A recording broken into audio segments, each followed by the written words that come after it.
Hola, hoy leeremos la saga Dune de Frank Herbert. Libro primero. A la gente cuyo trabajo va más allá del campo de las ideas y penetra en la realidad material. A los ecólogos de las tierras áridas, donde quiera que estén, en cualquier época en la que trabajen, dedico esta tentativa de extrapolación con humildad y admiración. 1. Cada principio es el momento ideal para cuidar atentamente que los equilibrios queden establecidos de la manera más exacta. Es algo que saben muy bien todas las hermanas Bene Gesserit. Así, para emprender el estudio sobre la vida de Muad'Dib, primero hay que situarlo exactamente en su tiempo. Nacido en el 57º año del emperador Padishah, Shaddam IV. Y, sobre todo, hay que situar a Muad'Dib en su lugar, el planeta Arrakis. No hay que dejarse engañar por el hecho de que naciese en Caladan y viviese allí los primeros 15 años de su vida. Arrakis, el planeta conocido como Dune, será siempre su lugar. D. Manual de Muad'Dib por la princesa Irulan. La semana que precedió a la partida hacia Arrakis, cuando el frenesí de los últimos preparativos había alcanzado un nivel casi insoportable, una anciana acudió a visitar a la madre del muchacho, Paul. La noche era agradable en Castel Caladan, y las antiguas piedras que habían sido el hogar de los Atreides durante 26 generaciones estaban impregnadas del húmedo frescor que presagiaba un cambio de tiempo. La anciana entró por una puerta secreta y la condujeron a través del pasadizo abovedado hasta la habitación de Paul, donde lo observó un instante mientras yacía en su lecho. A la débil luz de una lámpara a suspensor que flotaba cerca del suelo, Paul, medio dormido, apenas distinguió la voluminosa silueta femenina que se encontraba inmóvil en el umbral, y la de su madre un paso más atrás. La sombra de la anciana se parecía a la de una bruja, con sus cabellos como telarañas enmarañadas alrededor de sus oscuras facciones, y sus ojos brillando como piedras preciosas. ¿No es un poco pequeño para su edad, Jessica?, preguntó la anciana. Su voz silbaba y vibraba como la de un balisét desafinado. La madre de Paul respondió con su suave voz de contralto. Es bien sabido que entre los Atreides el crecimiento es algo tardío, vuestra reverencia. Eso he oído, sí, eso he oído. Siseó la anciana. Pero ya tiene 15 años. Sí, vuestra reverencia. Está despierto y nos está escuchando, dijo la anciana. Astuto pillo. Se rió. La nobleza necesita de la astucia, y si de verdad es el Kwisatz Haderach, bien. En las sombras de su lecho, Paul entornó los ojos hasta reducirlos a 2 líneas. Los ojos de la anciana, que parecían 2 óvalos brillantes como los de un pájaro, parecieron dilatarse y llamear mientras se clavaban en los suyos. «Duerme bien, astuto pillo», murmuró la anciana. «Mañana necesitarás de todas tus facultades para afrontar mi Gom Jabbar». Y desapareció, arrastrando afuera a su madre y cerrando la puerta con un ruido sordo. Paul se quedó desvelado y se preguntó, ¿qué será un Gom Jabbar? La anciana era lo más extraño a lo que Paul se había tenido que enfrentar entre toda la confusión de aquel período de cambio. Vuestra reverencia, la mujer se había dirigido a su madre Jessica como a una sirvienta, en lugar de como lo que era, una dama Gesserit, la concubina de un duque y la madre del heredero ducal. ¿Es un Gom Jabbar algo de Arrakis que debo conocer antes de que vayamos allí?, se preguntó. Silabeó esas extrañas palabras, Gom Jabbar, Kwisatz Haderach. Había tenido que aprender tantas cosas. Arrakis era un lugar tan distinto a Caladan que Paul se desorientaba solo con pensar en él. Arrakis, Dune, el planeta del desierto. Thufir Hawat, el maestro de asesinos de su padre, se lo había explicado. Sus mortales enemigos, los Harkonnen, residían en Arrakis desde hacía 80 años, y gobernaban el planeta en un cuasi-feudo bajo un contrato con la compañía Choam para la extracción de la especia geriátrica, la melange. Ahora los Harkonnen iban a ser reemplazados por la casa de los Atreides, en pleno feudo, lo que daba la impresión de ser una victoria para el duque Leto. Pero Hawat había dicho que dicha fachada encerraba un peligro mortal, ya que el duque Leto era popular entre las grandes casas del Landsraad.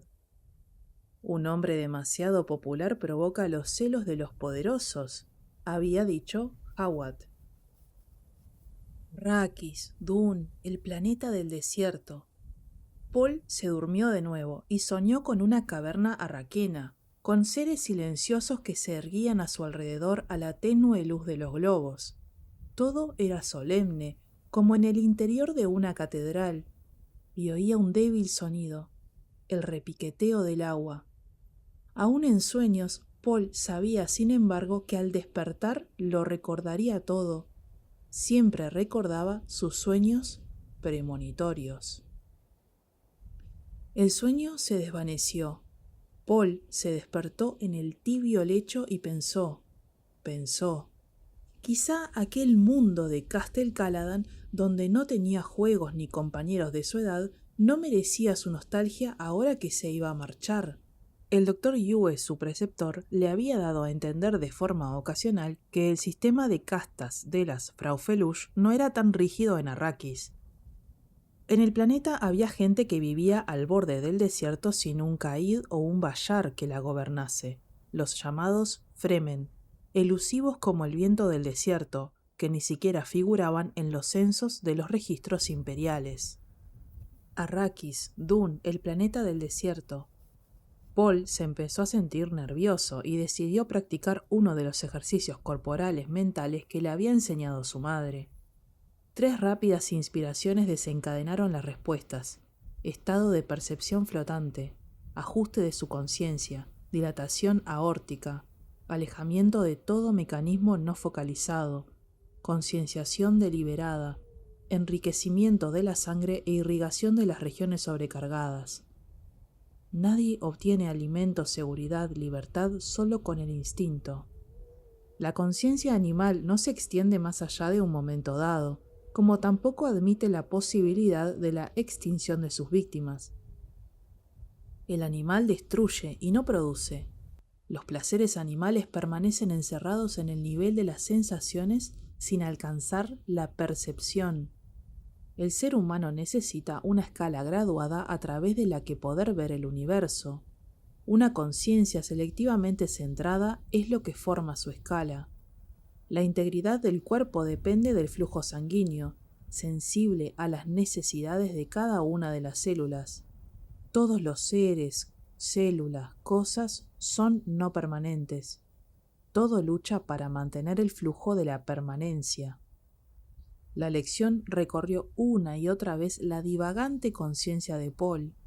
Cuando el alba acarició la ventana con su luz amarillenta, Paul la sintió a través de sus párpados cerrados. Los abrió, oyó los ecos de la actividad del castillo y centró la vista en el dibujo del artesonado del techo. La puerta del pasillo se abrió y apareció su madre, con sus cabellos de color bronce oscuro atados con una cinta negra formando una corona, su rostro ovalado impasible y sus ojos verdes con expresión solemne. «¿Estás despierto?», dijo. «¿Has dormido bien?». «Sí». La observó de arriba abajo y notó la tensión en el movimiento de sus hombros mientras escogía su ropa de las perchas en el armario. Cualquier otro no se hubiera dado cuenta, pero él había sido educado a la manera Bene Gesserit. Conocía las complejidades de la observación. Su madre se giró y le enseñó una casaca de semiceremonia con el halcón rojo, emblema de los Atreides, bordado en el bolsillo del pecho. «Apresúrate y vístete», dijo. «La reverenda madre espera». «Una vez soñé con ella», dijo Paul. «¿Quién es?» «Fue mi preceptora en la escuela Bene Gesserit. Hoy es la decidora de verdad del emperador». Y Paul vaciló. «Tienes que hablarle de tus sueños». Lo haré. ¿Es ella la razón de que nos hayan dado arrakis? No nos han dado arrakis. Jessica sacudió unos pantalones y los colocó junto a la casaca en el galán de noche que había al lado del lecho. No debes hacer esperar a la reverenda madre. Paul se sentó y se rodeó las rodillas con los brazos. ¿Qué es un gomjabar? El adiestramiento que había recibido le hizo advertir de nuevo el imperceptible titubeo de su madre, una traición nerviosa que reconoció como miedo. Jessica se acercó a la ventana, corrió las cortinas y contempló durante un instante el monte Siubi, que se encontraba al otro lado del río. Pronto sabrás lo que es el gomjabar. Muy pronto, dijo. Paul volvió a notar el miedo en la voz de su madre y se sintió intrigado. Jessica habló de espaldas a él. La reverenda madre espera en mi salón matutino. Por favor, apresúrate. La reverenda madre Gaius Helen Mohiam estaba sentada en una silla tapizada y contempló cómo se acercaban madre e hijo. A uno y otro lado las ventanas se abrían sobre el meandro del río que discurría hacia el sur y las tierras de cultivo de los Atreides. Pero la reverenda madre ignoraba el paisaje. La edad le pesaba y le lastraba los hombros esa mañana. Culpaba de ello al viaje espacial y a la relación con esa abominable cofradía espacial y sus oscuros designios. Pero era una misión que requería la atención personal de una Bene Gesserit con la mirada. Y ni siquiera la propia decidora de verdad del emperador Padishah podría declinar tal responsabilidad cuando el deber la llamaba. «Maldita Jessica», exclamó para sí la reverenda madre, «si al menos hubiera engendrado una chica como se le ordenó». Jessica se detuvo a 3 pasos de la silla y esbozó una pequeña reverencia, pellizcando apenas su falda con un ligero movimiento de la mano izquierda. Paul se dobló en una breve inclinación, tal y como le había enseñado su maestro de danza, la que había que usar cuando se dudaba acerca del rango de la otra persona. Los matices de la actitud de Paul no pasaron inadvertidos para la reverenda madre. «Es prudente, Jessica», dijo. Jessica atenazó el hombro de Paul con la mano, y el miedo latió a través de su palma por un instante, pero no tardó en recuperar el control. «Así ha sido educado, vuestra reverencia».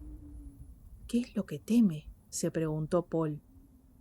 La anciana estudió a Paul, cada detalle de él, con una sola mirada. El rostro ovalado como el de Jessica, pero con los huesos más marcados. Cabellos muy negros como los del duque, pero con la línea de la frente del abuelo materno. Aquel que no puede ser nombrado, así como su nariz, fina y desdeñosa, y los ojos verdes y penetrantes del viejo duque, su abuelo paterno ya muerto. Aquel sí que era un hombre que apreciaba el poder de la audacia, incluso en la muerte, pensó la reverenda madre. La educación es una cosa, dijo, los ingredientes de base otra, ya veremos.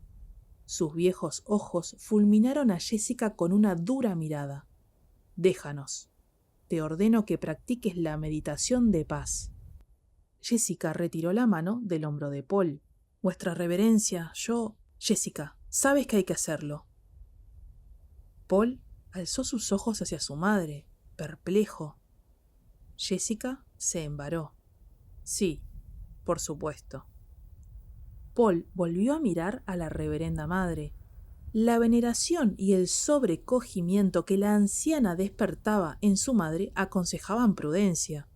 Sin embargo, sintió crecer una rabiosa aprensión ante el miedo que irradiaba de ella.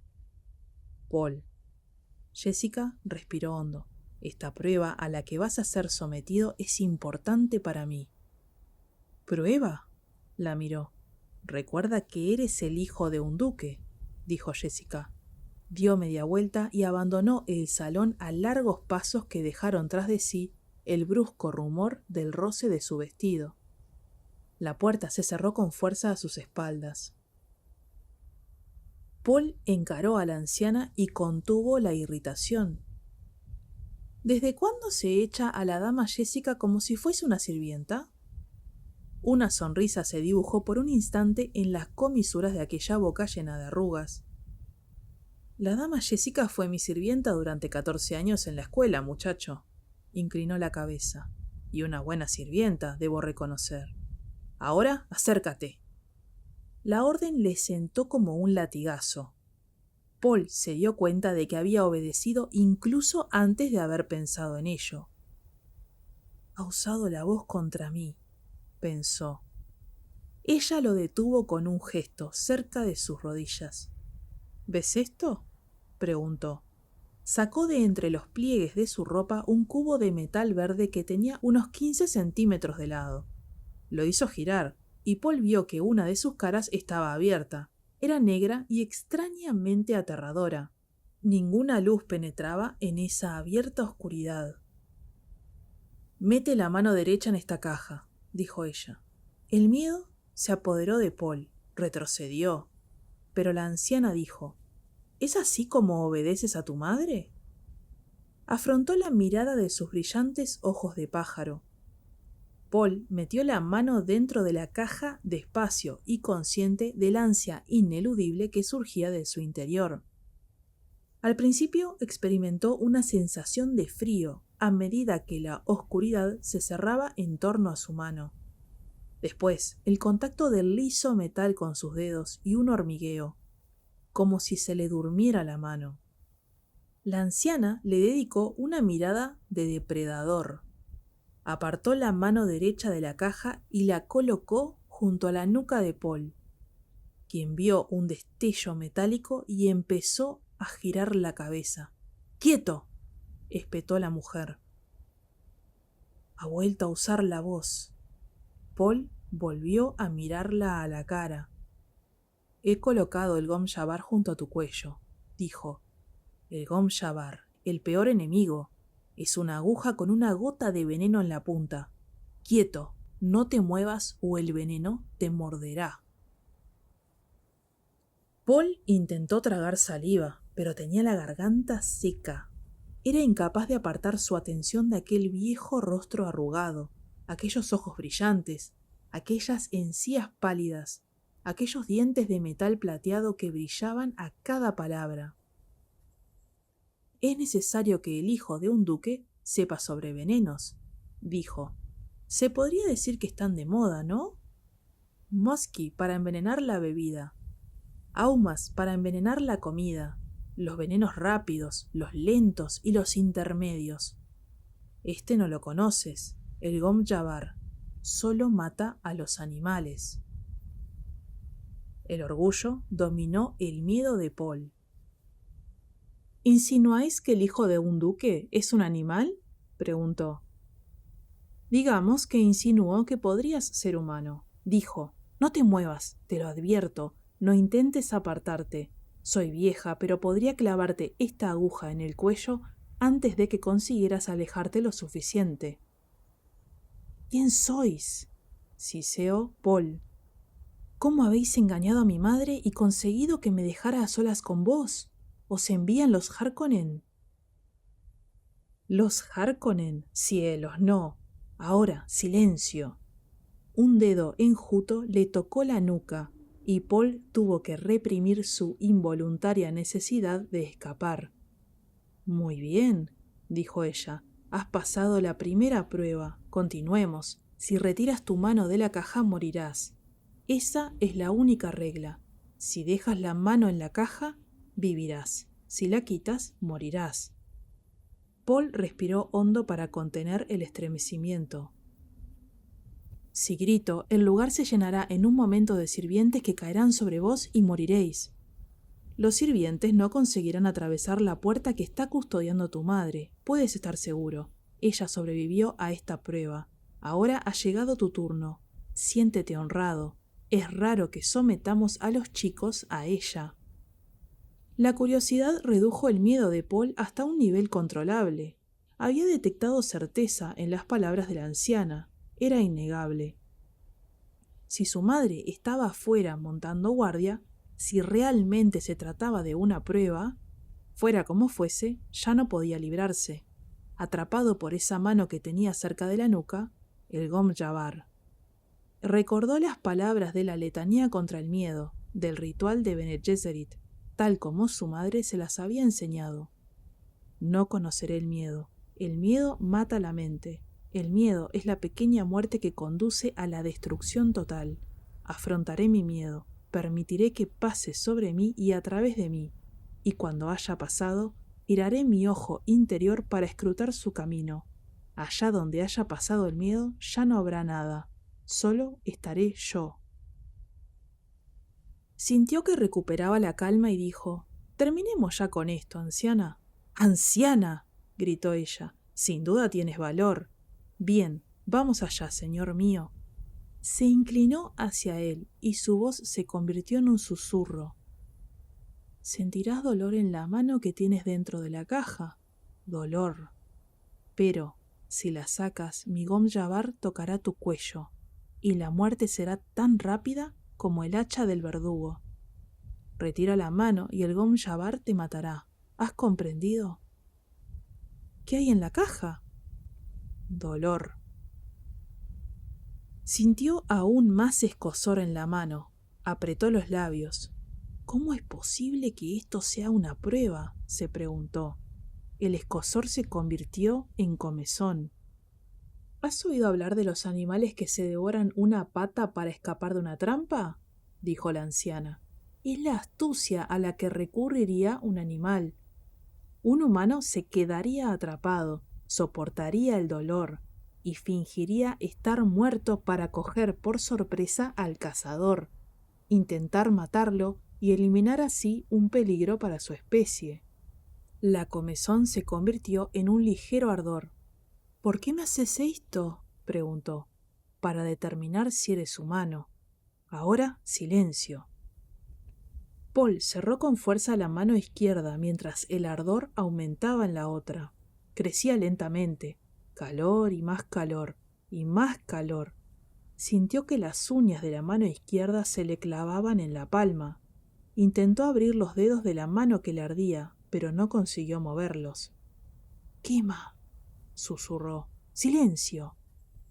El dolor le ascendió por el brazo. El sudor le perló la frente. Cada fibra de su cuerpo gritaba para que retirara la mano de aquel pozo ardiente. Pero el Gom Jabbar. Sin girar la cabeza, intentó mover los ojos para ver la terrible aguja envenenada que acechaba su cuello.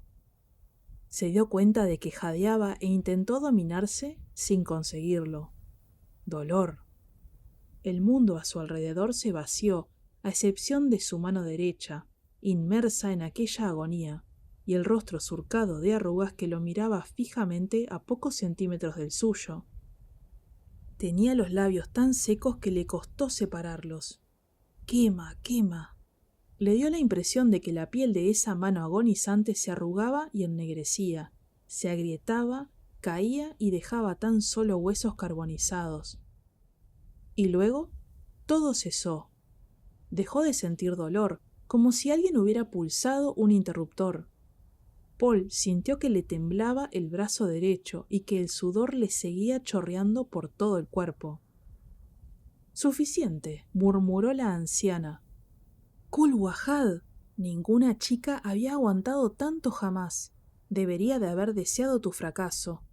Se retiró y le apartó el Gom Jabbar del cuello. «Joven, retira la mano de la caja y mírala». Reprimió un estremecimiento de dolor y miró fijamente el oscuro hueco donde su mano, que parecía haber adquirido voluntad propia, se obstinaba en permanecer. El recuerdo del dolor lo inmovilizaba. La razón le susurraba que lo único que iba a sacar de esa caja era un muñón renegrido. «¡Retírala!», restalló ella. Sacó la mano y la miró atónito. Ni una marca, ningún indicio de la agonía sufrida por su carne.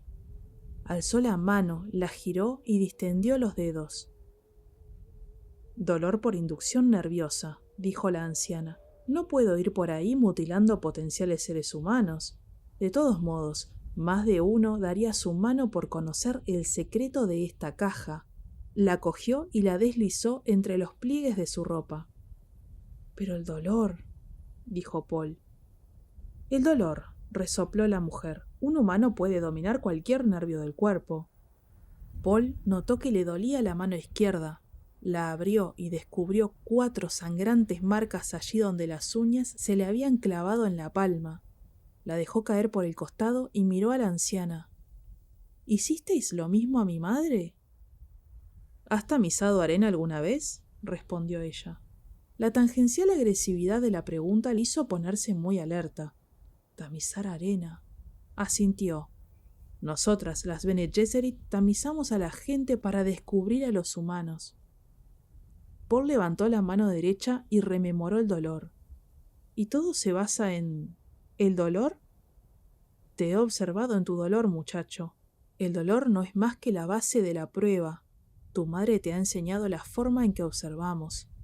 He visto en ti los indicios de dicha enseñanza. Nuestra prueba consiste en provocar una crisis y observar». Su tono de voz reafirmaba las palabras. Paul dijo: «Es cierto». La anciana lo miró. «Percibe la verdad. ¿Podría ser el elegido? ¿Podría ser el elegido de verdad?» Refrenó la emoción y recordó para sí: «La esperanza ofusca la observación». «¿Sabes cuando la gente cree en lo que dice?», indicó. «Lo sé». Los armónicos de su voz confirmaban su capacidad experimentada. Ella lo percibió y dijo: «Quizá seas el Kwisatz Haderach. Siéntate, hermanito, aquí a mis pies. Prefiero estar de pie. En el pasado tu madre se sentó a mis pies. Yo no soy mi madre. Nos detestas un poco, ¿eh?» Miró hacia la puerta y llamó: «Jessica». La puerta se abrió. Jessica apareció en el umbral e inspeccionó la estancia con una mirada adusta que se relajó al ver a Paul. Consiguió esbozar una ligera sonrisa. «Jessica, ¿has dejado de odiarme alguna vez?», preguntó la anciana. «Os quiero y os odio a la vez», dijo Jessica. «El odio, esa causa del dolor que nunca podré olvidar. El amor es...». «No te vayas por las ramas», dijo la anciana, pero su voz era suave. «Ya puedes entrar, pero guarda silencio. Cierra la puerta y asegúrate de que nadie nos interrumpa». Jessica entró en la estancia, cerró la puerta y apoyó la espalda en ella para obstruirla. «Mi hijo vive», pensó. «Mi hijo vive y es humano, lo sabía, pero vive. Ahora yo también puedo seguir viviendo». El contacto de la puerta contra su espalda era duro y real. Todos los elementos de la estancia eran muy cercanos y ejercían presión contra sus sentidos. «Mi hijo vive». Paul miró a su madre. «Ha dicho la verdad». Hubiera preferido irse, estar solo y reflexionar sobre lo que acababa de ocurrir, pero sabía que no podría hacerlo hasta que le diesen permiso. La anciana había adquirido una especie de poder sobre él. «Han dicho la verdad». Su madre había superado esa misma prueba. La finalidad de todo aquello debía ser terrible. El dolor y el miedo habían sido terribles, y sabía a dónde conducían esas terribles finalidades, las que se persiguen a toda costa, las que traen consigo la propia urgencia de ser llevadas a cabo. Paul sentía que le había sido inoculada, pero aún no sabía cuál era exactamente. «Algún día, muchacho», dijo la anciana, «tú también deberás esperar fuera de una puerta como esa. Se necesita mucha voluntad para hacerlo». Paul miró la mano en la que había experimentado el dolor. Luego a la reverenda madre. La voz de la mujer era diferente al resto de voces que había oído hasta aquel día. Las palabras tenían un resplandor y una agudeza particular. Sintió que cualquier pregunta que hubiera hecho habría recibido una respuesta capaz de sacarlo de su mundo carnal y transportarlo a un lugar mejor. «¿Por qué buscáis a los humanos?», preguntó. «Para hacerlos libres». «¿Libres?». Hubo un tiempo en que los hombres solo prestaban atención a las máquinas, con la esperanza de que ellas les hicieran libres, pero esto solo permitió que otros hombres con máquinas los esclavizaran. No construirás una máquina a semejanza de la mente del hombre, citó Paul. Eso dicen la yihad butleriana y la Biblia católica naranja, afirmó la anciana. Pero en realidad la Biblia católica naranja tendría que haber dicho: no construirás una máquina que imite la mente humana. ¿Has estudiado al-Mentat a tu servicio? Sí, he estudiado con Zufir Jawad. La gran revolución nos ha librado de nuestras muletas, dijo la anciana. Ha obligado a las mentes humanas a desarrollarse. Se fundaron escuelas para adiestrar los talentos humanos. ¿Las escuelas Bene Gesserit? La mujer asintió. 2 de esas antiguas escuelas han sobrevivido, la Bene Gesserit y la Cofradía Espacial.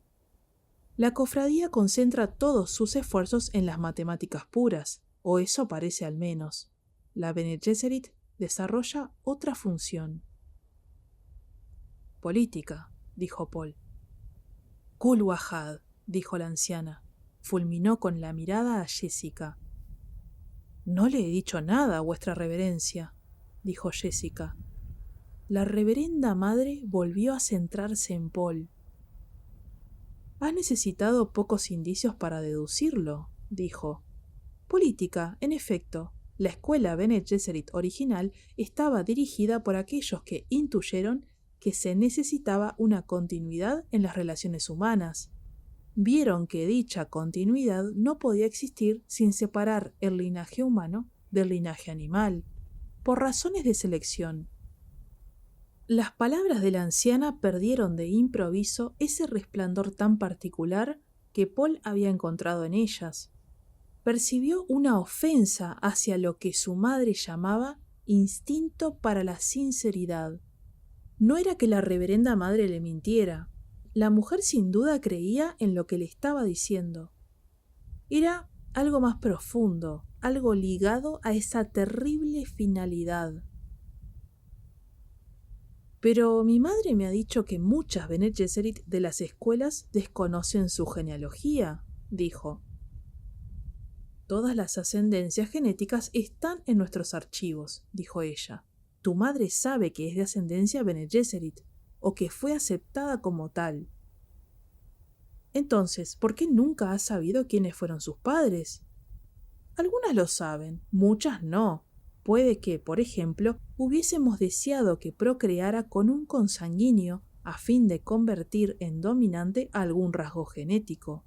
Tenemos multitud de razones.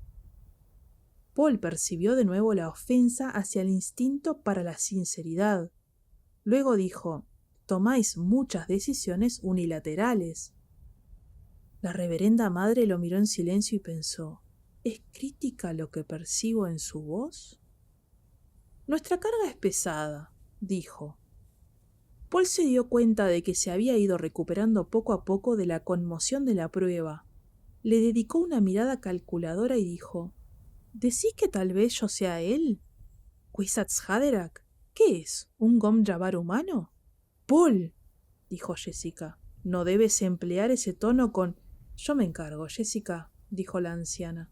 Muchacho, ¿conoces la droga de la decidora de verdad? La tomáis para incrementar vuestra habilidad de detectar falsedades, respondió Paul. Mi madre me lo explicó. ¿Has visto alguna vez un trance de verdad? Agitó la cabeza. No. La droga es peligrosa, dijo la mujer, pero te confiere la intuición. Cuando una decidora de verdad adquiere el don de la droga, puede contemplar muchos lugares de su memoria, de la memoria de su cuerpo. Podemos mirar muchas sendas del pasado, pero solo las femeninas. Su voz tuvo un asomo de tristeza. Sin embargo, hay un lugar donde ninguna decidora de verdad puede mirar. Nos vemos repelidas por él y nos aterroriza. Se dice que un día vendrá un hombre que, con el don de la droga, encontrará su ojo interior. Podrá ver donde ninguna de nosotras podemos, en ambos pasados, el masculino y el femenino. ¿Vuestro Kwisatz Haderach? Sí, aquel que puede estar en muchos lugares a la vez, el Kwisatz Haderach. Muchos hombres han probado la droga, muchos, pero ninguno ha tenido éxito. ¿Todos lo han intentado y han fracasado? Oh, no, agitó la cabeza. Lo han intentado y han muerto.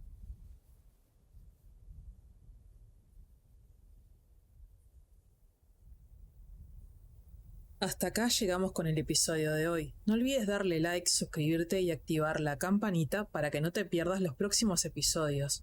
Déjame tus comentarios, opiniones o sugerencias para futuros videos. Quiero aprovechar y dar un especial agradecimiento a los miembros del canal. Si se quieren unir, lo pueden hacer por YouTube o Spotify. Así tienen los videos antes que el resto. Nos vemos en el próximo capítulo.